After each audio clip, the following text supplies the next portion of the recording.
Welcome to the On Growth podcast from Kickoff Labs. I'm Josh Ledgard, and I'm one of the founders here at Kickoff Labs. I learn something from every single customer interview I do, and this one with Jaeger from Brainrich Kids is no exception. Jaeger recognized the value in creating an engaged relationship with his customer community, and today you'll learn how contests play a central role in that engagement. He's run multiple contests with Kickoff Labs for his online store that sells indoor play gyms for kids. He's brought some fresh contest mechanics into play that you could leverage too. He's collected over 9,000 leads so far, with over 3,000 coming from the viral mechanism enabled by Kickoff Labs contests. What's also important, however, is that these contests have led to big sales boosts for his product, in addition to social media followers and over 16,000 contest actions taken by participants. That's a lot of engagement. If you enjoy this episode, let us know by rating and subscribing to the On Growth podcast in the podcast player of your choice. Hi, everyone. This is Josh Ledgard from Kickoff Labs. Today, I'm talking with Jaeger from Brainrich Kids, and he's got a really cool product, and they've been running contests on Kickoff Labs that have been successful. And so we wanted to talk to him and kind of pick his brain in terms of how he's been running the contests, what's been working really well for them to grow their email list. But before we dive into the contest, Jaeger, can you tell us a little about your product? Sure. So we introduced 5 years ago. We started, and I introduced kind of a new product in a new category. So we make indoor play gyms for kids. It's a little mess over here. It's our kind of a prototype model. But so this is what we make: these indoor play gyms for kids that they can play literally inside of their homes during bad weather, COVIDs, and whatnot. Let me get back on this. So that's what we make. We make products for kids so they can play at home during all the rainy seasons and whatnot. And we don't have kids ourselves, so it's my wife and I that run this business. It's an e-commerce business. So we went the route of looking at the data, understanding customers, building communities without being the kind of consumer ourselves. I did grow up with these things when I was a kid, so I do have a very intimate understanding what it is.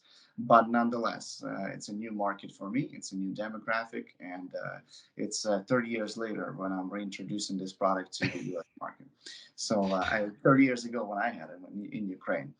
So that's a short, brief story, and I'm trying to make it a little bit relevant to your listeners. So yes, we did run the Kickoff Labs contests. Help us. Before we get into the contest, can I just ask you something you said struck me? So when I've talked to other people who've done products for children, they've had children themselves. So can I ask what motivated you and your wife to say, you know what, we're gonna, because you had been working, we talked beforehand, you had been working at Microsoft in finance, correct? Correct. So yeah, I did. And so what motivated you to say, we're going to do this, we're going to do a product for kids? So I worked at Microsoft indeed. I was making six figures and I had a very comfortable and cushy job.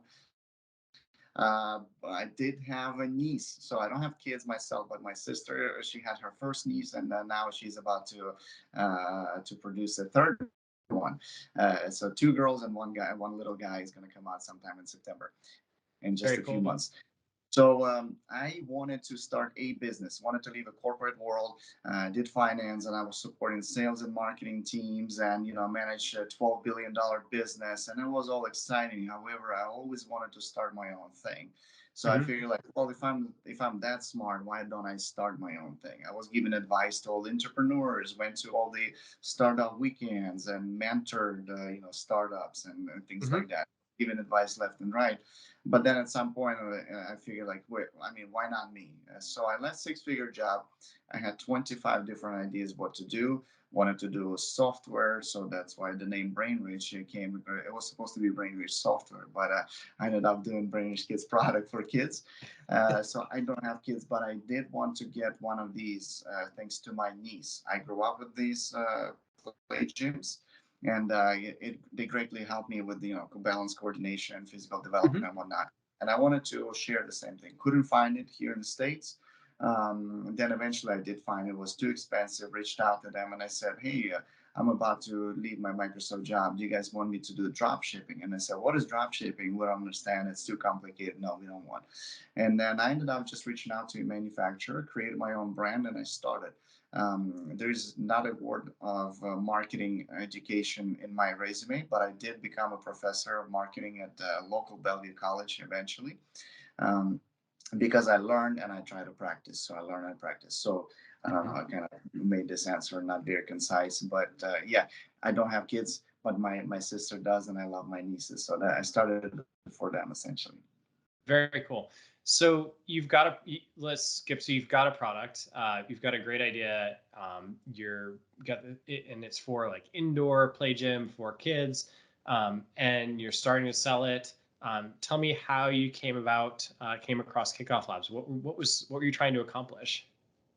So I started this business very, very scrappy. I sold my first units before I even had the website. Didn't even know how to take a credit card payment. So I literally used Facebook groups and I reached out to people and they were like, "Who are you? You don't even have kids. How can we trust you?" type of stuff. So I went like really, really long and scrappy way to do it. Then I spent a year on product development. I had to polish things and things of that nature. Then I spent $300 in total marketing budget on all kinds of ads, Facebook and Instagram ads, and that was picking up but slowly.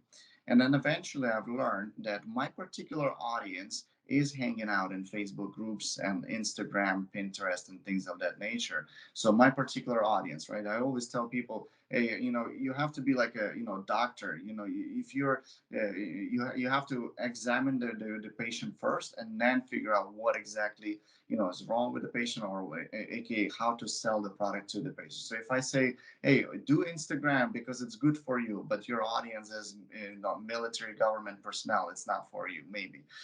So Mhm. in my particular audience, when I've learned where they hang out, and I've seen that at that time, in order for me to go with the top numbers, so I needed to increase traffic, followers, and all, and then so I could convert them down to the funnel and essentially close them in Mhm. sales. So I needed to create that place. And essentially, I started my Instagram account from zero, no kids, no content, no ability to take a phone and snap a content, literally. I mean, I kind of did, with my nieces, but and then I learned, look, I just observe and I see, well, how did this person on Instagram created so many people? How many, But before we how dive into the the other contest, account Igor, can blow you up the tell us a little followers? Then I about learned your about the product? bad ways, about the computer, the bots and the software, Jarvie or something like that. I even tried it at the beginning, and it was a horrible idea when you just follow, like, and do all kinds of stuff. That Hmm. so remind me, 5 years in business, so that was about 4 years ago when I was exploring how do people do it. There must be something behind it, and the only honest way I found to do it, honest, and therefore, as I've learned, the more honest you do it, the better the result is. You can do a million followers, but they will never convert if you bought them or if you Yep. did something weird. So I've learned that doing some kind of giveaways, doing some kind of contest, doing some kind of engagement is the way to do it. And then I just Googled and I found you guys. So that's you guys do a good job on Google SEO, and I just found you like that. And it was very easy to set up, very easy to kind of do it. And I believe we even had a call with you guys. I'm not sure, I don't remember anymore, but it seemed like the opportunity matched. Your tool matched what we were trying to do, and Mhm. that's how we started. Yeah. So can you tell me about the first contest you ran in Kickoff Labs? So the first one was trial and error. We set it up. So we have, by the way, useful information for the listeners to know is that we sell fairly high ticket item. So these gyms, the average order value ranges from $1,000 to $1,200. So it's not the item that you see on Instagram. There's $30, $50, and you buy right away. Most of our Hmm. audience are women. They're moms that spend some time sometime in the morning and the evening, whatnot, when they have a break. They go on Instagram, they see it, they get excited, but they don't necessarily buy it right away because it is $1,000 item. When we were thinking about the giveaway, what we can give away, we're a one product company, so we don't have, like a small, medium, large, very cheap, a little bit more expensive. And we Hmm. do a little bit, but even the cheapest product starts at $500. So for us, and again, my $300, that was my monthly budget on ads at that time. So giving away stuff also means that we actually spend a lot of money and put in a lot of eggs in the same basket.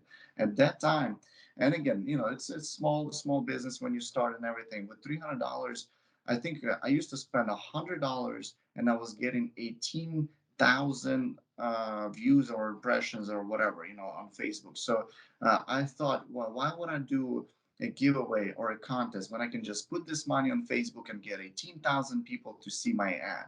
So that was a Yep. very philosophical decision to do it. So in retrospect, after we already did it, I realized, well, first of all, it was easy to set up.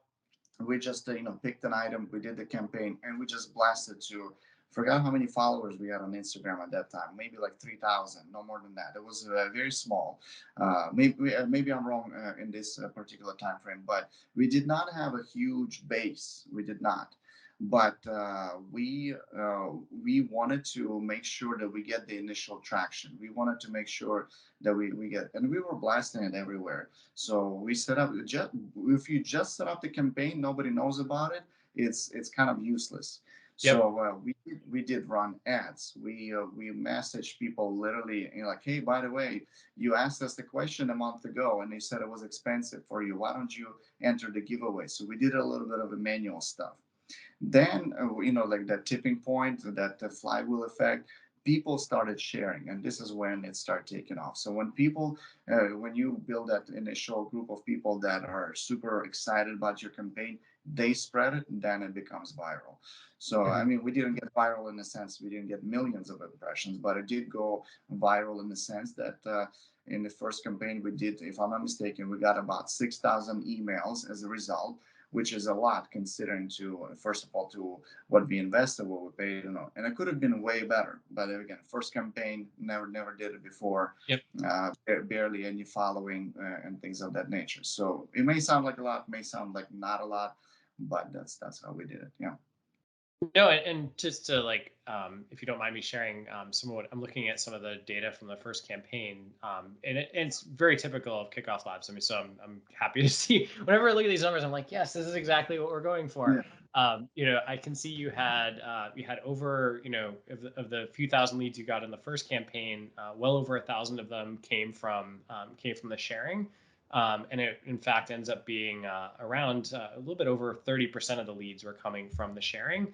And you got Mhm. not only the leads, but you got several thousand views from the sharing as well. So even people that didn't show up or didn't sign up, they were sharing it, and other people were coming in, like unique people were coming in and viewing it, and so getting at least an impression of your product, which is probably a win. Um, Yeah.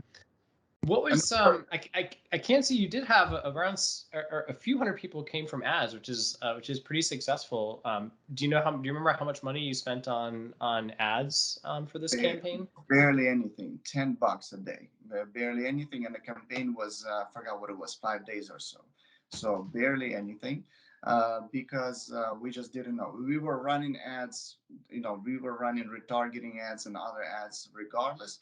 Because here's the thing, not only we did the giveaway campaign, right? We had the whole marketing machine kind of attached to it, meaning that people subscribe and somebody shares and say, what is Brainrich Kids? And then they go on the website and they check it out. So from that point on, we don't want to lose them, even if they didn't give us emails. So we still have retargeting campaign. We Yep. still potentially close someone on that, even from those. So we were still, and on the website, we also have a pop up say like, hey, sign up for our best deals or whatnot. So we were still Yep. trying to get it. If not this way, then this way. If not this way, then maybe that way. So Yep. we were trying to do multiple things, and we were learning. We were also looking at the comments that people are leaving on social. So people share. We go on Facebook and we see, oh, you've been mentioned, and then we were seeing like what are people commenting, and they were saying, well, I mean, there's no chance that I'm gonna win. I'm like, oh, interesting comment. I took a note of that. Another time they were like, what is this, why are you sharing? And then they would go on the website and check it out. That's fine, there's nothing I can do with it. But that little comment that made me think, because when you have an item, a Super Bowl lottery or this, some people never believe that they will win anything. So we started thinking, okay, well, we only have one item to do. Then maybe we should do something different for next time. Maybe we should do, instead of just one big giveaway, maybe you can do one big grand prize and then the second, third, fifth place. Maybe we can do, if there's a leader in a board that shared 5,000 shares and you're just starting and you're getting 1 point as a reward for sharing just one time, and somebody already did 5,000, there's no way you can win. So and that's what people were thinking. So we try to take a note of that and try to incorporate in our next campaign. So Yeah. I want to drill in. I think that's a great learning, and I do want to get into that more on the second campaign. Going back to the first campaign for a moment, a lot of the leads were coming from social, and you mentioned that people were talking about you on social. Were you going into the groups and promoting the contest, or were you just advertising, targeting to the Facebook groups? So we in the modern day, and you have to build a community, Yep. regardless, even if you start with the product. I don't believe in Amazon. Those are not businesses. Those are like quick buck turnaround type of stuff. So if you want to build a business, you do need to build a community of fans. So we started building our own Facebook group. At that time it was rather small. Right now we have about 15,000 people in that community. Not all of them are buyers, but it's a great place to nurture, right? Especially when you sell an expensive product. So we did post in our own group. However, there are other groups for parents, and we did take advantage of them as well. Sometimes, if you join a Facebook group for whoever that is, parents or what, doesn't matter. Almost nobody likes when you try to sell to them. Yep. However, when there's a contest, we join, for example, group for parents, and we say like, hey, I know this group was discussing this item, whatever, and you guys thought it was expensive. If you're trying to go expensive route, right? If the objection is, oh, it's expensive, then you make a comment, hey. I know we know it's expensive, but if you want to have a chance to win, and by the way, your chances of winning are like 27 millions better than winning the Powerball, for instance. So we try to like Mhm. do like a little incentive and say like, hey, it's actually possible for you to win. And we did take advantage of groups. Not a lot. We're talking about literally 5 or 10 groups, Yep. literally, not more. And actually only two of them were our what do you call it, money makers, so to speak, Yep. um, in general.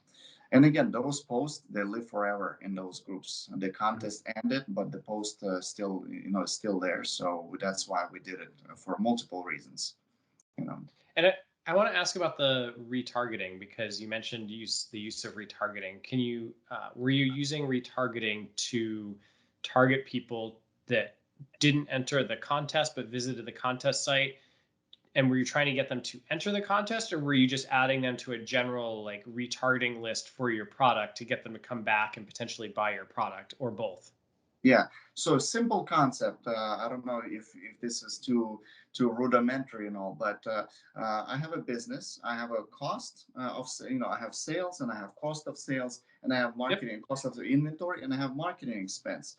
When I spend $1 in marketing, I can get return in multiple ways, right? So I'm trying to maximize it. What I mean by that, I know that I pay per visitor of the website, no matter what they come in, certain amount of cents. I pay per click, certain amount of cents. I pay for this, Yep. for that.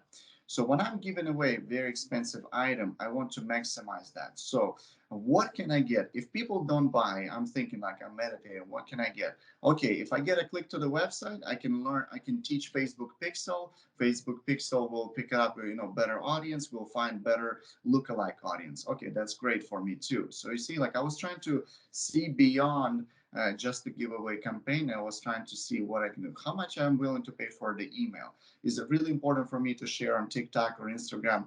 What's more important for me, to follow me on Instagram or email? So all of that I have Yep. values assigned. So back to retargeting and ad campaigns. So we're still playing with it. It's not my system is not a perfect system, but Yep. essentially I'm looking at the behavior. So if it is more convenient for people that never heard of me, just land on the contest page and get all the information from there, then be it. If I see the behavior that people go click here and then they go on our website and they search, okay, I will try to place all those buckets where I can collect them. The email pop up here, like sign up here. So I was trying, and again, not a perfect system, but the idea was, if I'm already spending all this money, people share. First of all, I don't want it to be confusing, and I want it to be super valuable. So when Sarah is sharing with Jane, and Jane never heard Hmm. of the company before, she clicks on a link or she goes, I wanted to get her excited. The person who never heard of a company, and I didn't want it to look like a spam. Follow me, like or vote for me in a contest. I wanted to avoid that kind Hmm. of behavior.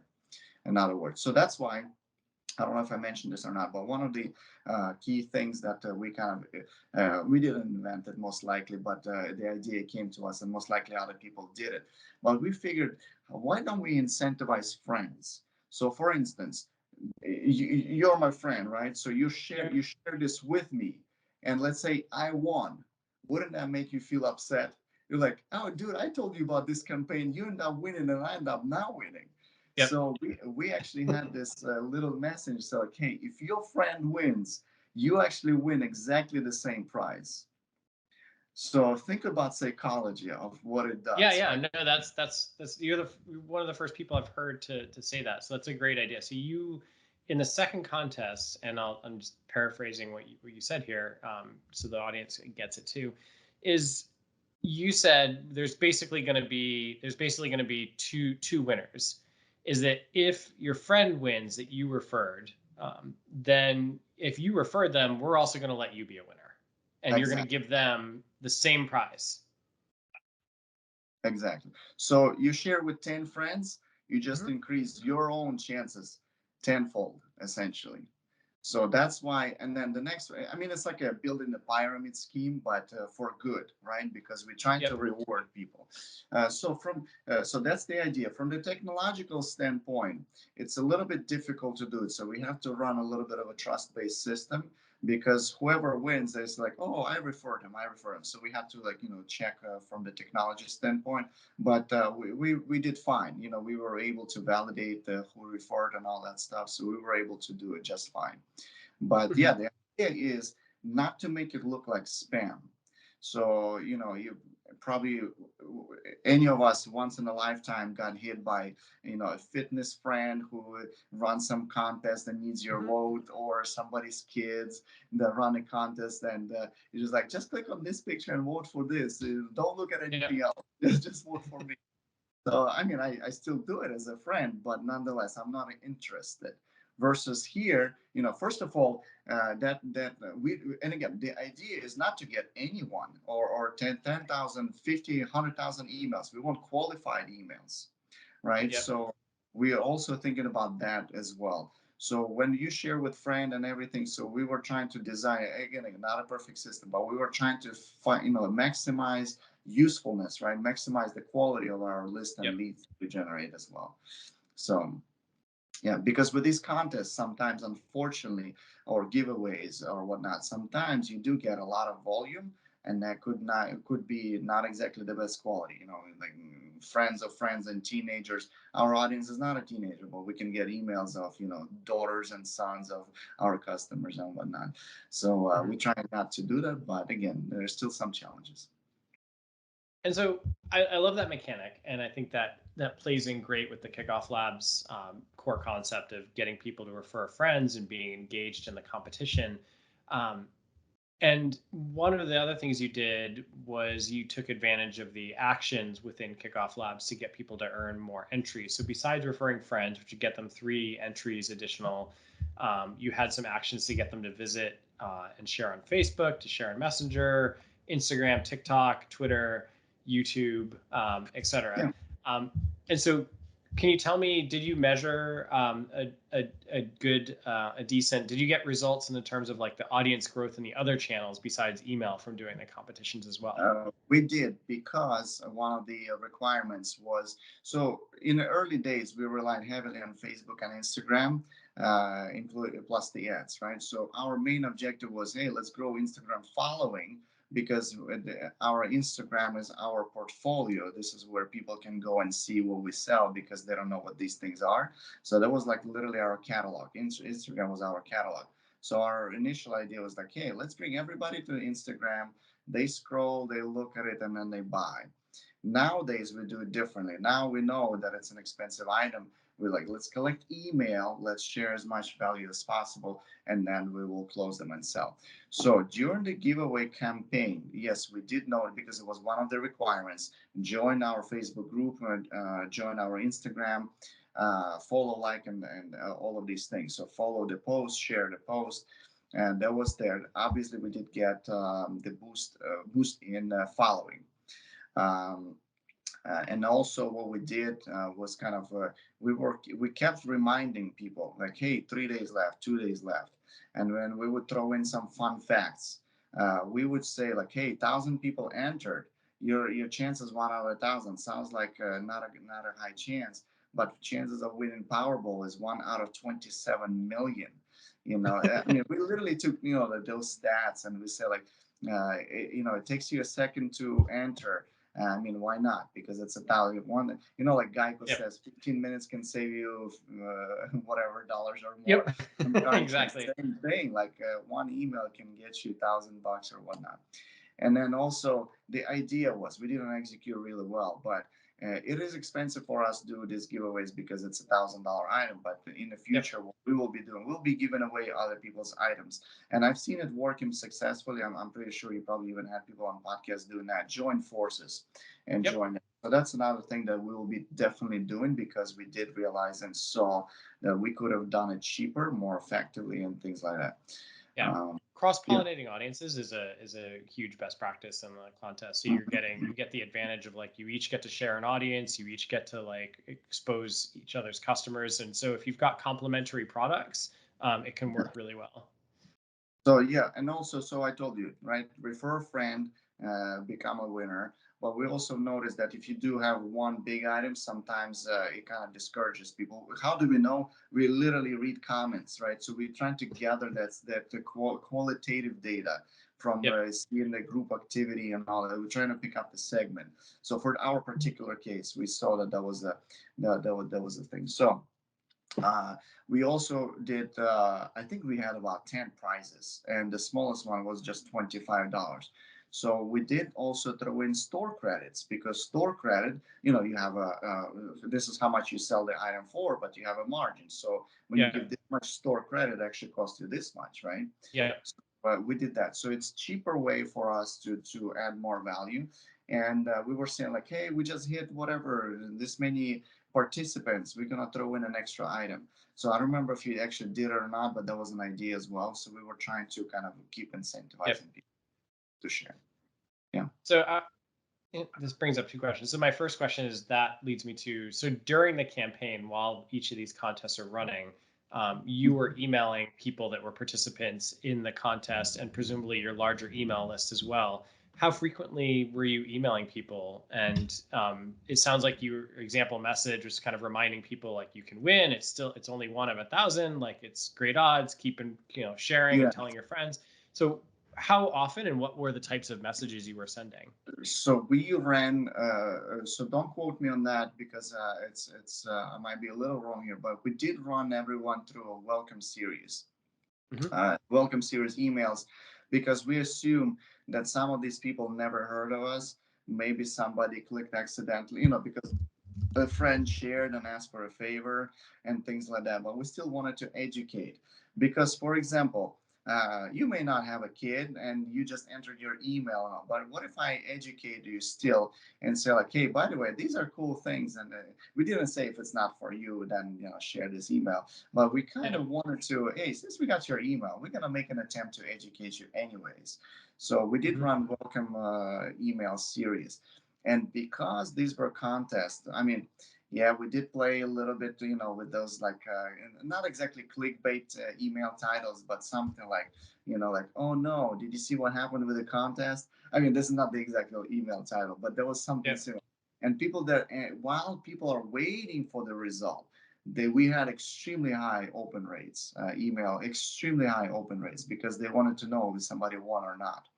And we would throw a curveball. We actually did.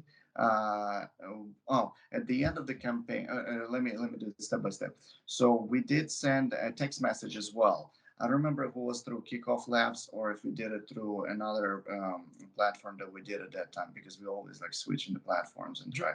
Well, we did send a text message as well. And we did get last minute signups, but we did have that excitement curve, the same thing.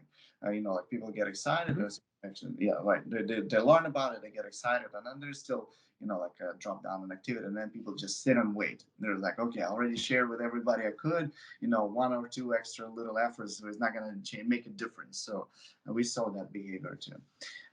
So text message, emails, and stories and posts on Instagram. We were trying to blast it from all corners. Yeah. Cool. And so, we've talked a lot about the audience growth on the social channels. We talked about the audience growth in emails. And I guess one question people always have for me, and because they can be skeptical, is like, okay, so let's pretend I do get these thousands of email addresses. Do these people end up buying the product? So, do you have success of people that signed up and then bought the product, or that you retargeted to after the contest that bought your product? Because I mean, that's ultimately what you're after, right? You're not after building Right. an email list, you're after selling the product. The email list is just part of that nurturing step. So our concept, and it's not common, I must say, in this day and age. We never do discounts. We just never do discounts. We never run promos, no matter if it's Godmother's Day or even Christmas. We never run promos because we say, listen, these things are already expensive. We build high quality product, and it costs us a lot of money to make it. If we overcharge, for like to allow us to do the discounts, it's going to be even more expensive, and it's not going to be fair for somebody who pays the price. It's Yep. our case. I only know a few companies that I can mention that run the same stuff. Usually now, especially if you're on Amazon, whatever, it's like you cannot even sell if you don't offer a discount. And I call it like level zero marketing. You get a marketing job, you don't know what to do, you just throw a discount and you sell. Yep. But to your point, what we did, instead of discount, we like to call it earned discounts. So because people enter the campaign, at the end of the campaign, we emailed everyone, say like, hey, I know you didn't win, but here's an incentive. And we would bundle. So we would add an add-on to it. So we'd say like, hey, we'll throw in a swing for you, and it's like almost $30 value. We're just gonna give it to you for free because you participated. Store credits, the same thing. So we would do store credits for participation. So store credit and discount are very different, because a store credit, and everywhere we did, we had the time sensitive, the scarcity thing. So we say like, for the next and we always play with this messages. So it's say within a week you can use this store credit, or within this or whatever. So we try to incentivize it that way, but we never kind of discount the product. So like, hey, there's this discount code, and just do that. So of course, the campaign is over, but your efforts are not over. So precisely because you might have gotten a whole lot of emails that are not qualified, that may Mhm. not be even your customers. So we did want to run, welcome series, and we're actually about to do yet another one, email cleanup effort, because yes, you do want quality lists. Yep. And we look at the sales. Actually, we did get tremendous amount of sales during the contest, because people believe that, hey, and it was actually, I think we even sent an email that if you win and you already bought it, we'll refund you. But some people didn't want to wait. They learned about these things, and we still get increased boost in sales, email list growth, and the post purchase impact. We also had that. Very Absolutely. cool. Very cool. Yeah. So what you told me beforehand, or maybe during the interview, you guys are in the process of planning your next competition. So what have you learned from these two that you're going to try implementing in the next competition you run? So, just like I mentioned, right, refer a friend, and this is literally an absolute thing for us to do. We will try to do more than one. So it will probably not be 10 items that we'll give away. So what we did like one of these, two of these, and then three of the cheaper items, that type of stuff. But um, the campaign should start actually before you launch the campaign. So that's our new kind of new approach. We are going to hint people that, hey, something is about to happen, because that excitement curve, we need to boost it and Yep. do a little bit of a boost on these things. So Kickoff Labs is a tool, And just like any tool and technology is not exactly perfect, right? So some people know how to, tweak it and trick it and do all of these things. So we've learned that it's great to have those top performers. So we will reserve a price based on the amount of activities we had, but we will not put all, the best price in that. Why? So we actually did a drawing. Oh, by the way, at the end of the campaign, we did Instagram Live and Facebook Live when we were like literally hitting the bottom random. Look, it's random. So we were showing people that it was completely fair, because sometimes people have disbelief that, oh, you might be giving it to your friend. And nowadays, a lot of campaigns look staged. So there will be live presentation of the results for sure. Those top performers, whatever they are, we'll see by the numbers. We will bucket them together, and we will do a drawing only amongst them, assuming that maybe there's some bots, maybe there's some cheaters, whatever, but Yeah. we will still give them benefit of a doubt. And we, because it will be 10 top performers, so the chances will be 1 out of 10 instead of 1 out of, the whole bucket thing. So we'll do special gift for them, and we will do, and we will also try to look for a hero. That's another thing.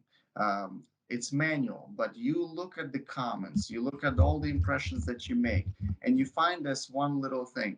I'm a single mom of three, and I never win, and I don't believe in this thing. We will find her, and we will give her something, and she will be so happy. And she could have 200 followers, so she could be something very small. But we want to make a hero out of someone who is really small, who doesn't have a chance, an underdog, in other words. And we will Hmm. try to boost that underdog story as well, because the next campaign, so when you finish this campaign, you always have Yep. another, right?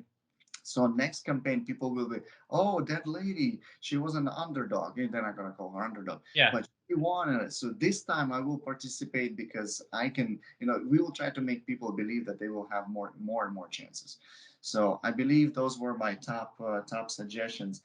And maybe there were some smaller. So, and again, success of our campaigns also, because we don't do it on a daily basis. We do it only once in a while. So if you have Yep. campaigns every week, you may have different strategies, because the saturation, the tiredness, the people get used to it. So we do it so rare that when we actually do it, people jump on it as well. Tremendous amount of value. Again, very, very important. Being open, being crystal, clear, and everything is very important. I believe, having that transparency, and yeah, and try to think beyond what you spend on just kickoff labs on the item. Just try to think beyond, try to think, Yep. the email list, the followers, and the long-term thing. So that's my last couple of words of advice. Yeah. No, that's great. Because I mean that's exactly what we'd like people to. That's exactly.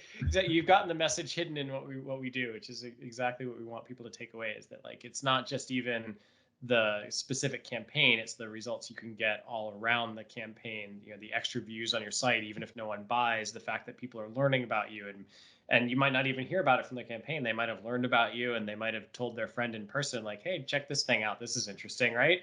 Yeah. And they tell someone, and you don't. There's never any way you'll ever be able to measure that kind of thing. But these follow-on benefits that you're getting are benefiting your business long term. And by the way, you guys did give us couple tips inadvertently, right? When I was setting up the campaign, I looked at it. Oh, share on Twitter and like. I mean, I'm just saying basic stuff, right? But Yeah. sometimes, because you have a list of possible activities, I'm like, maybe we should focus on that too. And then when it comes to a list of 25, okay, too many things. Maybe let's cut this. But you gave a list of, let's say, essentially marketing techniques of what could be done, and you can just literally pick and choose, and sometimes it actually makes you think, yeah, maybe we should focus on sharing versus like, or this versus that. Yep. So, and that aspect, the tool was really helpful. Cool. I'm Yeah. happy to hear that. Um, well, this has been educational for me. I know it's been educational for the audience. I love some of the fresh takes you've had on running contests, from having people where the friend wins too, and thinking about bucketizing, because that's something we tell people, bucketizing. Like, what are you doing for the high end people, and then what are you doing for, as you call them, the underdogs? And like, you have to have a pull for both of those audiences. So I think you've gotten a really great some really great concepts on how you create that pull for both sides of your audience, your influencers and your non-influencers that are still important customers.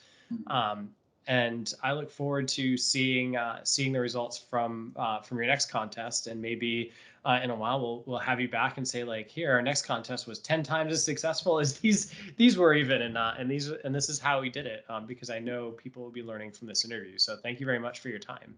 Absolutely. So next time we'll be launching a new product. So we're also attaching a little bit of a, kind of like announcement to it. So it will be even more exciting. Thank you Very so much. cool. Thank you for having us. And Yeah. thank you. Good luck to everyone. Thanks. Bye. Bye bye.